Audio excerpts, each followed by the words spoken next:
సర్వశక్తులు బంగారు పాదాల కోట్లాది స్తోత్రాలయ్యా.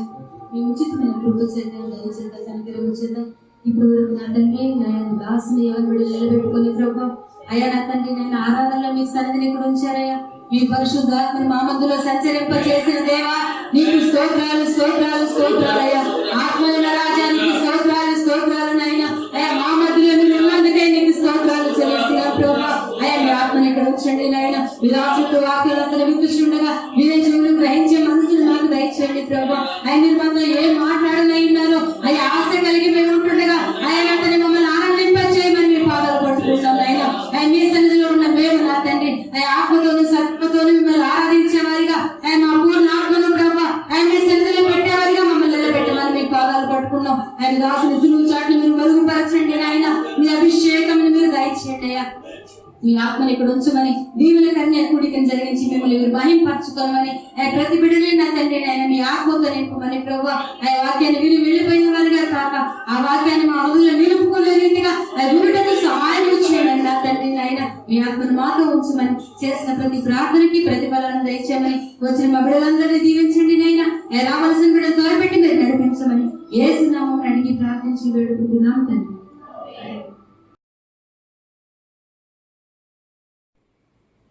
ఆయన శ్రేష్టమైన సన్నిధిలో మనమంతా ఉన్నాము. దేవాతి దేవుడు ఈ శ్రేష్టమైన సమయంలో మనతో ఈ పరిశుద్ధ ఆదివారం కొన్ని మాటలు ఆయన మాట్లాడుకుంటుండగా ఆత్మతో ప్రయత్నం హృదయంలో దాచుకుందాం. ఈ మాటలు వింటున్నప్పుడు చెవుల వరకే వెళ్తే చాలు అనుకుంటే ఆ మాటలు మనల్ని ఈ లోకంలో ఘనమైన స్థితికి నడిపించలేవు. ఆ మాటలు ఒకవేళ చెవికుండా హృదయంలోనికి వెళ్ళగలిగితే వెళ్ళిన తర్వాత వాటిని మనము భద్రపరచుకొని దాచుకోగలిగితే దేవాది దేవుడి యొక్క మాటలో ఉండే శక్తి, ఆయన మాటలో ఉండేటువంటి సంపూర్ణత మనం దేవుడికి స్తోత్రం కలగాలి. అందరూ హల్లెలూయా చెప్తాం, బిగ్గరగా చెప్తాం. దేవుడికి స్తోత్రం కలగాలి. హెబ్రీ పత్రిక 9వ అధ్యాయము 14వ వచనం. నిత్యుడగు ఆత్మ ద్వారా తను తాను దేవునికి నిర్దోషిగా అర్పించుకున్న క్రీస్తు యొక్క రక్తము నిర్జీవ క్రియలను విడిచి జీవము గల దేవుని సేవించుటకు మనస్సాక్షిని ఎంతో ఎక్కువగా శుద్ధి చేయుచున్నది. దేవునికి స్తోత్రం కలుగును గాక. హల్లెలూయా, హల్లెలూయా. ఇక్కడ చదవబడిన వాక్యంలో ప్రాముఖ్యమైన మాట, ఎంతో ప్రాముఖ్యమైన మాట, మనస్సాక్షిని ఎంతో ఎక్కువగా శుద్ధి చేయుచున్నది. మనస్సాక్షిని ఎంతో ఎక్కువగా శుద్ధి చేయుచున్నది. ఈరోజు వాక్యం మనిషి యొక్క జీవితము అంచెలంచెలుగా, స్టెప్ బై స్టెప్ అంటారు కదా ఇంగ్లీష్ లో, అంచెలంచెలుగా మనిషి యొక్క జీవితము మార్పులోనికి రావాలంటే మనస్సాక్షి శుద్ధి చేయబడాలి అని వాక్యం సెలవిస్తాము. దేవుడికి స్తోత్రం.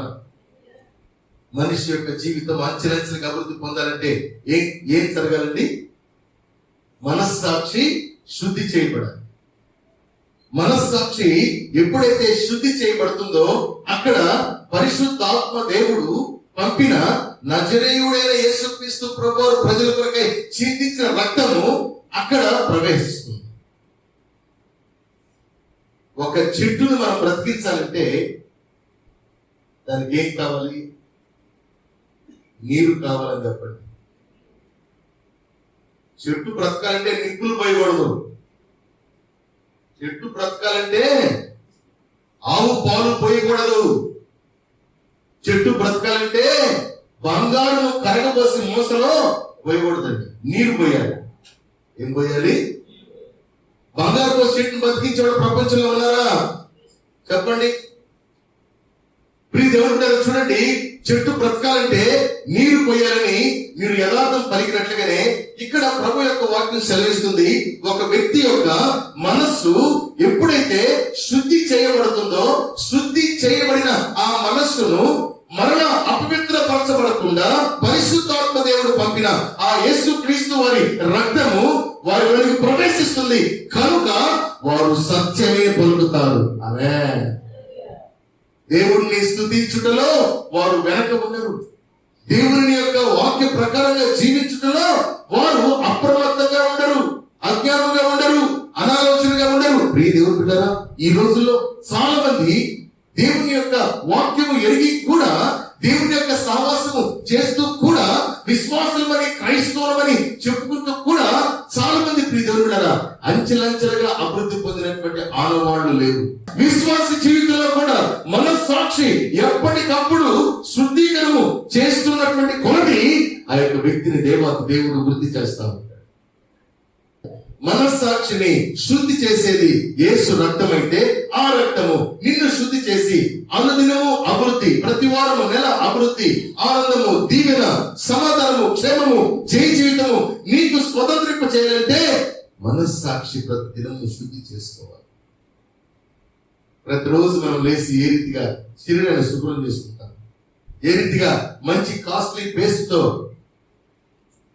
టీత్ క్లీన్ చేసుకుంటాము, ఏ రీతిగా వాడేటువంటి విలువైన వస్త్రాలను అలాంటి వేసుకోకుండా 2 రోజులకు 3 రోజులకు ఉతికేసి ఐరన్ చేసేసి మళ్ళా ధరించుకుంటాము, అదే రీతిగా హృదయాన్ని కూడా శుద్ధి చేసుకోవాలి. శుద్ధి చేసుకోకపోతే విశ్వాసిగా ఉండే విశ్వాసులు అభివృద్ధి కనబడదు.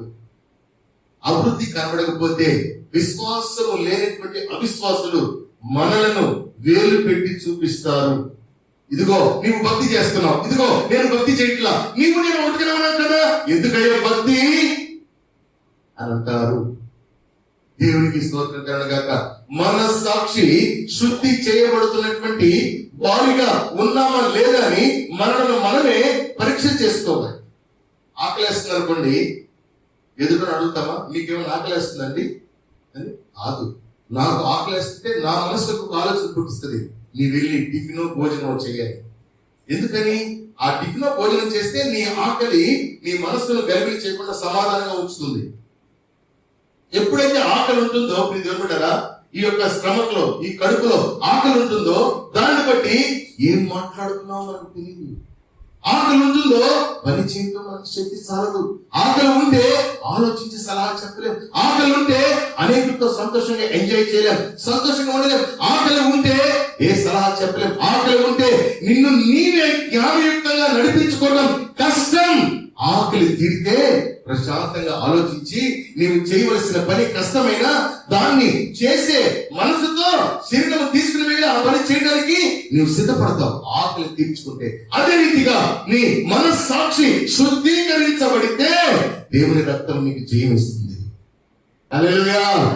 రెండవదిగా నా ప్రియమైన దేవుని బిడ్డలారా, మొదటి పేతురు రాసిన పత్రిక 1వ అధ్యాయం 2వ వచనం,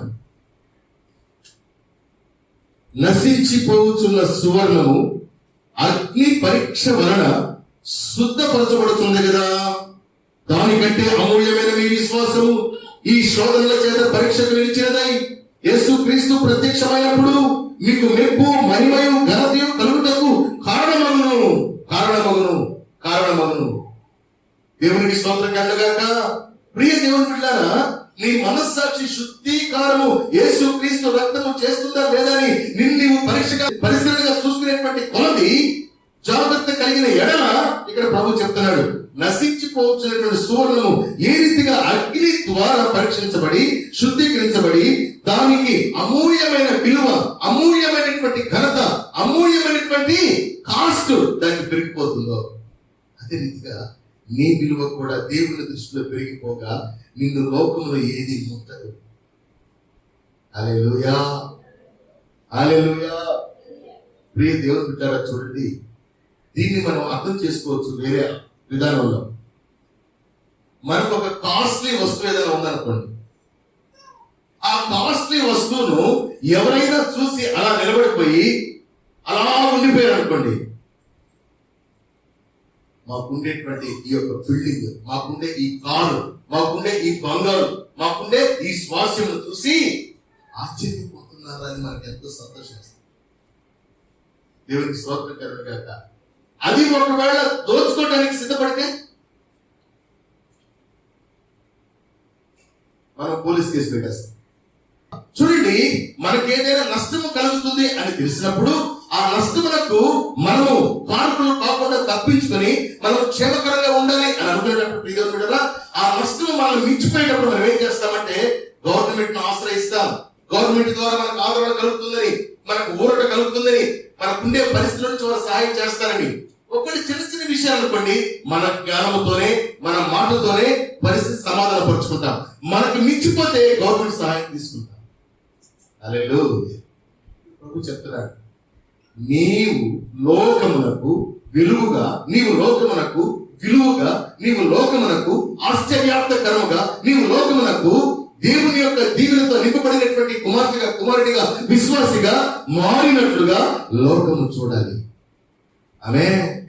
అది చూడాలంటే బంగారు గనిలో నుంచి తీసినప్పుడు ఒక రాతి ముద్దలాగా ఉంటుందేమో, కానీ దానిని ఆ యొక్క మంటలో పెట్టి కాల్చినప్పుడు, అగ్నిలో పెట్టి కొలిమిలో పెట్టి కాల్చినప్పుడు ఆ యొక్క వేస్ట్ అంతా, మస్ట్ అంతా వేరైపోయిన తర్వాత విలువైన బంగారు మాత్రం అది వేరుగా వచ్చేస్తుంది. దానికి విలువ ఎక్కువ. కాలిపోయి పక్కకు వెళ్ళిన మస్తు విలువ లేదు. ఒకవేళ రెండు కలిసి ఉండొచ్చేమో ఇది వరకు, వేరు చేయబడిన తర్వాత దానికి విలువ లేదు. హల్లెలూయా.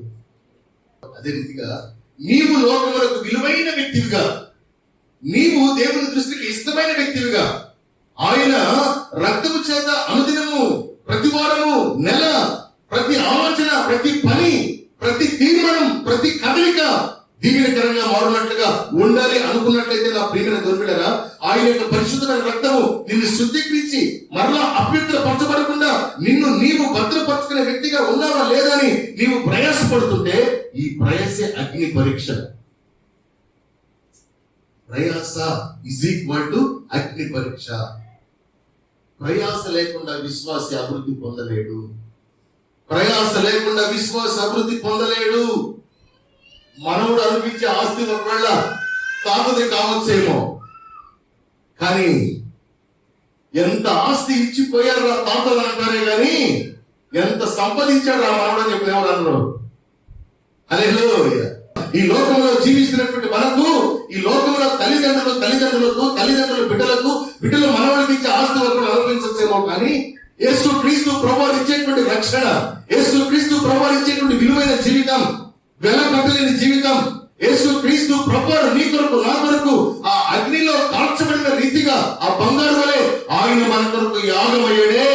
ఆ యాగము ద్వారా చిందించబడిన రక్తముతో నీ హృదయం అనుదినము శుద్ధీకరించుకుంటే ఆయన మీద ఉన్నటువంటి తండ్రి యొక్క హృదయము, తండ్రి యొక్క సంపూర్ణమైనటువంటి శక్తి, తండ్రి యొక్క అద్భుతమైన కార్యములు కుమారుని ద్వారా ప్రజల పక్షముగా ఏ రీతిగా నెరవేర్చబడ్డాయో, నిరూపణ జరిగిందో ఆ రీతిగా నీవు కూడా ఉండగలిగినట్లయితే యేసుక్రీస్తు ప్రభువు ఇచ్చిన రక్షణ ద్వారా, నీ శుద్ధీకరించబడిన మనస్సు ద్వారా యేసుకు అపజయం లేకుండా ఎలా జీవించాడో తన కాలం అంతా, తన శిష్యులు ఏ రీతిగా అపజయం లేకుండా జీవించారో తన కాలం అంతా, నీవు నేను కూడా మన కాలం అంతా అపజయం లేకుండా జీవించుకుంటారు. హల్లెలూయా, హల్లెలూయా. అపజయము ఎరగనటువంటి వాడు ఎవడు భూమి మీద అని మనం పరీక్షిస్తే ఆయన పేరు నజరేయుడైన యేసు. అపజయం లేదు ఆయన జీవితంలో. దేవునికి స్తోత్రం. అపవిత్రత లేదు ఆయన జీవితంలో. దేవునికి స్తోత్రం. మోసం లేదు ఆయన జీవితంలో. ఒకవేళ మోసం చేసేవాళ్ళు వచ్చి మోసం చేయాలని చూసినా కూడా ఆయన వాటిని లెక్క చేసేవాడు కాదు. అవన్నీ కూడా ఈ చెవుతో విని ఈ చెవుతో మర్చిపోయేవాడు, దులిపేసుకునేవాడు. ఈ లోకంలో జీవిస్తున్న మనము విలువైన వారిగా ఉండాలి. నిన్ను ఆశ్చర్యంగా అనేకులు చూడాలి. నీలో ఉండే దైవత్వాన్ని కనుగొనాలి. నీలో ఉండే అభివృద్ధి, నీలో ఉండేటువంటి స్వచ్ఛతను, నీలో ఉండేటువంటి సమాధానము, నీలో ఉండేటువంటి క్షేమకరమైన జీవితమును, నీలో ఉండేటువంటి ఆశీర్వాదకరమైనటువంటి క్షేమకరమైన జీవితమును చూసి ఆశ్చర్యపోవాలి. ఏదైనా మనకు ఒక విచిత్రంగా వింతగా కనబడితే దాన్ని అలా చూస్తాం. ఇది ఎవరో బలి కట్టారా, ఇదేదో బలి ఉందరా అని. అది అదే రీతిగా మన విశ్వాస జీవితం లోకానికి మాదిరి అవ్వాలి. హల్లెలూయా. మన విశ్వాస జీవితం లోకానికి మాదిరి కావాలి. ఇంకో మాట కూడా చూద్దామండి. రోమిలికి రాసిన పత్రిక 9వ అధ్యాయం 8వ వచనం. అనగా శరీర సంబంధమైన పిల్లలు దేవుని పిల్లలు కారు గాని వాగ్దాన సంబంధమైన పిల్లలు సంతానమని ఎంచబడుదురు. ఇక్కడ 2 రకాల్లో పిల్లల్ని జ్ఞాపకం చేస్తా ఉన్నాడు దేవుడు. నెంబర్ 1 శరీర సంబంధమైన పిల్లలు, నెంబర్ 2 వాగ్దాన సంబంధమైన పిల్లలు. దేవునికి స్తోత్రం. హల్లెలూయా. వాగ్దాన సంబంధమైన పిల్లలు అంటే ఎవరు? దేవాది దేవుడు తన యొక్క జీవమును ఎవరిలో నింపారో ఆ నింపబడిన వారంతా కూడా జీవాధిపతిని ఆరాధిస్తూ జీవాధిపతి యొక్క ఆలోచన ప్రకారంగా జీవిస్తూ జీవాధిపతితో వారు ఒక రోజున ఆసనులై వారితో వీరితో వారు కలిసి యుగ యుగాలు జీవించే పరలోక రాజ్యానికి చేరినటువంటి వారంతా కూడా వాగ్దాన సంబంధమైన పిల్లలు. శరీర సంబంధమైన పిల్లలు ఎవరు అనంటే వాగ్దానమును ఎరగని వారు. ఒకవేళ ఎదిగిన అవకాశం వారి జీవితంలో కలిగినా దాన్ని లక్ష్యం ఉంచని వారు, దాన్ని గైకొనేవారు, దానిని ఇష్టపడని వారు. శరీర సంబంధమైనటువంటి వారిగా మనము ఆయన సన్నిధికి రావచ్చేమో కానీ వాగ్దాన సంబంధమైన బిడ్డగా నీవు ముద్రించబడుటకు, అప్పగించుకున్నటకు, అంటుకట్టబడుటకు, ఆ ప్రకారంగా ఆ యొక్క వాగ్దానం నీ హృదయంలో అమర్చబడుటకు, జోడించుటకు, దానితో అంటుకట్టబడుటకు నీకు ఇష్టపడినట్లయితే నీ స్థితి మొదట కొద్దిగా ఉన్న తుదకు అది మహా అభివృద్ధి పొందినట్లుగా దేవుడు చేస్తాడు. హల్లెలూయా. హల్లెలూయా.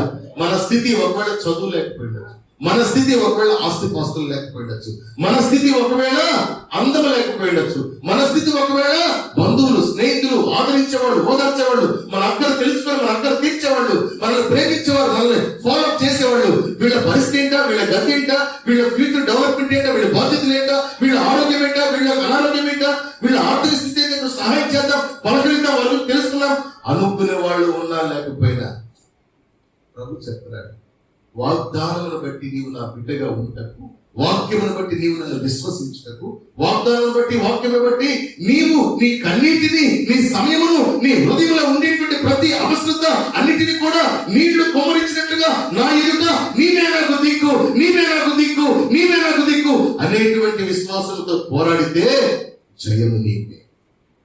ఆమేన్ చెప్తాం. ఆమేన్ చెప్తాం. హల్లెలూయా. ఎంతమందికి జయం కావాలి? జయం కావాలండి. నువ్వు ఇస్తావా అంట ఎంతబాకండి. జయం కావాలండి. జయం కావాలి, దెయ్యం కావాలి కాదు, జయం కావాలి. దేవునికి స్తోత్రం కలుగుగాక. హల్లెలూయా. వాగ్దాన సంబంధమైన పిల్లలుగా ఉండాలి. దీనికి కర్త ఎవరు అనంటే నీకోసం నా కోసం ప్రాణం పెట్టిన నజరేయుడైన యేసయ్య. ఆయన భూమి మీదకి వచ్చి అందరికీ మేలు చేశాడు, ఎవరికి కీడు చేయలేదు.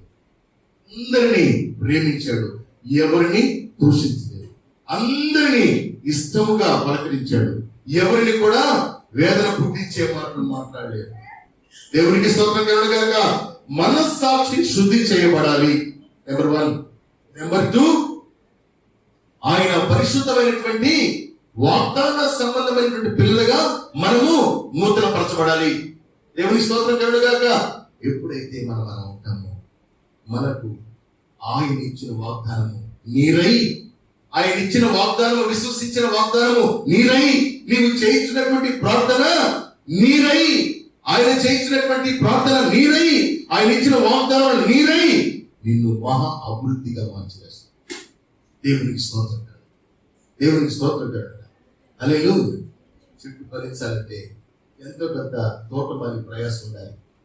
అలా విసిరేసి విత్తనాన్ని అదే ఫలిస్తే ఏదో ఒక టైంలో వచ్చి ఫలాలు పోస్తున్నాం అనుకుంటే కుదరదు. దానికి మనం జాగ్రత్త తీసుకోవాలి. జాగ్రత్త తీసుకున్నప్పుడు అది బలపడేంత వరకు జాగ్రత్త తీసుకున్నప్పుడు ఖచ్చితంగా ఆ యొక్క పంట కాలంలో ఖచ్చితంగా ఫలాలు ఇస్తుంది. జాగ్రత్త తీసుకోకపోతే ఒకవేళ ఫలాలు రావచ్చేమో, కొన్ని వంకరగా, కొన్ని సగం బ్లాక్గా, కొన్ని పింద స్టేజ్లో, కొన్ని ఒక రకంగా, కొన్ని సమృద్ధిగా అలా వచ్చే ఫలాలు కూడా ఉన్నాయి కొన్ని చెట్లకు. నా ప్రియమైన దేవుడు చూడండి, ఇక్కడ ఇక్కడ మన విశ్వాసం ప్రభు అంటాడు, మీరు వాగ్దాన సంబంధమైన పిల్లలుగా ఉండాలి, వాగ్దాన సంబంధమైన పిల్లలుగా ఉండాలి అని అంటాడు. అందుకే యేసుక్రీస్తు ప్రభు భూమి మీదకు మన కోసం ఎలాంటి స్వరూపంలో వచ్చాడో ఈ లాస్ట్ మాట జాగ్రత్తగా గ్రహిద్దాం. సేవకునిగా వచ్చాడు, యాజకునిగా వచ్చాడు, బోధకునిగా వచ్చాడు, పరిచారకునిగా వచ్చాడు, దాసునిగా వచ్చాడు, విధేయునిగా వచ్చాడు, త్యాగశీలిగా వచ్చాడు. చూడండి నా ప్రియమైన దేవుడా, ఎన్ని స్టేజెస్ కనబడుతున్నాయి చూడండి. యేసుక్రీస్తు ప్రభువు భూమి మీదకి వచ్చి తన సంపూర్ణత ప్రజలందరికీ సంపూర్ణంగా అందించుటకు ఆయన వచ్చినటువంటి తీరు, వచ్చిన తీరులో నెరవేర్చినటువంటి విధానాలు ఎన్ని ఉన్నాయో చూడండి. దీంట్లో సేవకుడిగా వచ్చాడు. సేవకుడు అంటే ఎవరండి? ఈ దేవుడు చూడండి, ఒక వ్యక్తి ఎలాంటి పరిస్థితిలో ఉన్నా కూడా ఆ పరిస్థితి ఆ వ్యక్తికి లోటుగానో హెచ్చరి స్థితిలో ఉన్నప్పుడు నీ స్థితి ఎప్పుడు ఇలా ఉండదు, నీ స్థితిని దేవాతి దేవుడు సరిచేస్తాడు. మనుషుడు కోరుకునేటువంటి ప్రతి కోరిక మనిషిని సిద్ధపరిచిన దేవుడిని తెలుసు కనుక మనిషి జీవించినంత కాలము సమృద్ధి ఇచ్చుటకు ఆయన దగ్గర ఐశ్వర్యం ఉంది, ఇదిగో అని ఆయన దాచుంచిన ప్రతి ఐశ్వర్యంలో ఉండే మేలు పంచుటకు ఆయన సేవకులుగా వచ్చాడు. దేవునికి స్తోత్రం గాక. రెండవదిగా ఆయన యాజకునిగా వచ్చాడు. నీవు ఆరాధించే ఆరాధన, నీ హృదయ సమర్పణ, నీ యొక్క అవసరతలు అక్కర్లు అప్పగించుకోవటం, నీవు ఆధారపడటం, నీవు ప్రేమించటం, నీవు పూజించటం, నీవు ఘనపరచటం, నీవు నేర్చుకోవటం, నేర్చుకున్నది అది నీకు మేలా కీడా అని తెలుసుకోవటం నేర్పించడం కోసం వచ్చాడు యాజకుడికి.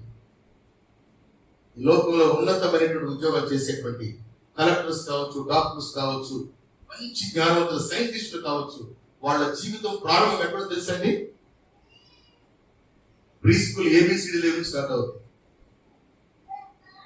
ఇప్పుడు మన విజయవాడలో కలెక్టర్ గారు ఉన్నారు కదా, ఆయన జీవితం ఎక్కడి నుంచి స్టార్ట్ అయింది? ఏబిసిడి లెవెల్ స్టార్ట్ అయింది. ఎక్కడ ఆగింది? కలెక్టర్ స్టేజ్ లో ఆగింది. ఈ రోజుల్లో స్కూల్కి వెళ్ళేటువంటి చాలా మంది అదే స్టేజ్ లో స్టార్ట్ అవుతున్నారు, కానీ వాళ్ళ జీవితం ఎక్కడ ఆగుతుంది?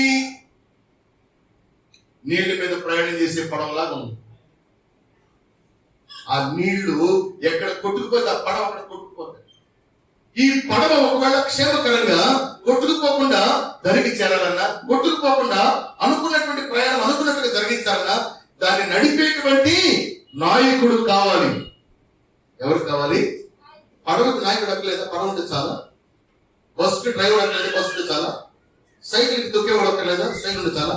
No no no. ఈ విశ్వాస జీవితంలో కూడా నీవు నావికుడుగా ఉండుటకు ఆయన యాజకుడిగా వచ్చాడు. ఇదిగో దిస్ ఇస్ ద వే, ఇది నీకు క్షేమం, ఇది మార్గం, ఇది సత్యం, ఇది జీవం, ఇది నీకు నష్టము కలగదు, ఇది నీకు అపాయం కలగదు, ఇక్కడ నిన్ను వికృతుల కాకుండా ఇది మార్గం అని తెలియపరచుకు వచ్చిన వాడే యాజకుడు. దేవునికి స్తోత్రం కలుగుగాక. మూడవదిగా ప్రియమైన దేవుని బోధకునిగా వచ్చాడు. లోకంలో ప్రతి ఒక్కరి మాటలు మనం వినొచ్చేమో కానీ అంగీకరించకూడదు. స్కూల్లో టీచర్ చెప్పిన మాటలు మనం వింటే చదువు వస్తుంది, నెక్స్ట్ క్లాస్ ప్రమోట్ అవుతాం. ఫ్రెండ్స్ మాట్లాడుకున్నట్లుగా స్కూల్లో చెప్పేటువంటి క్లాసులు పాఠాలు మనం తీసుకుని వాటి మీద మనం మనసు పెట్టకుండా ఉండి ఎగ్జామినేషన్ రాసామనుకోండి, మార్కులు రావు కనుక నెక్స్ట్ క్లాస్ మనం ప్రమోట్ కాము. ఏదైతే మనం విలువగా తీసుకోవాలో, ఏదైతే విలువగా ఇది కాదు అని మనం తీసివేయాలో అది మనకు తెలియపరచడానికి మంచి బోధకుడుగా వచ్చాడు. ఏ తండ్రి ఏ తల్లి కూడా వారి బిడ్డలకు చెడ్డ బోధ నేర్పించరు. దేవునికి స్తోత్రం కలుగుగాక. నా ప్రియమైన దేవుడా, ఇక్కడ దేవుడు కోరుకుంటున్న కోరిక ఏంటంటే, మీరు ఈ లోకంలో ఒక బోధ ఉంది, ఆ బోధకు మీరు ఆకర్షితులు కాకుండా నా బోధలో మీరు అంగీకరించినట్లయితే మీ నోట వచ్చు స్వచ్ఛమైన మాట, మీ నోట వచ్చేటువంటి హృదయంలో నుంచి మనసులో నుంచి సిద్ధపరిచిన మాట నోడకుండా బయటకు వస్తుందని వాక్యం సెలవిస్తా ఉంది. ఆ హృదయం నుంచి మనసు నుంచి వచ్చే ప్రతి మాట దైవ సంబంధమైనటువంటి బోధతో కూడినటువంటిదిగా ఉన్నట్లయితే దేవుడు నీ ప్రార్థన అంగీకరిస్తాడు. నీ మనసులో నుంచి హృదయం నుంచి వచ్చేటువంటి మాటలు అపవిత్రమైన మాటలుగా లోకంలో దేవునికి అయిష్టమైన మాటలుగా ఉంటూ మరొక ఆదివారం వచ్చి ప్రార్థన చేస్తే నీ ప్రార్థన దేవుడు అంగీకరిస్తాడు. ప్రియ దేవుడు, ఈ లోకంలో జీవిస్తున్న మన జీవితాల్లో కూడా రెండు మన హృదయంలో, రెండు మన మనసులో, రెండు మన నోట్లో ఉంటే అది దేవుడు అంగీకరించడు.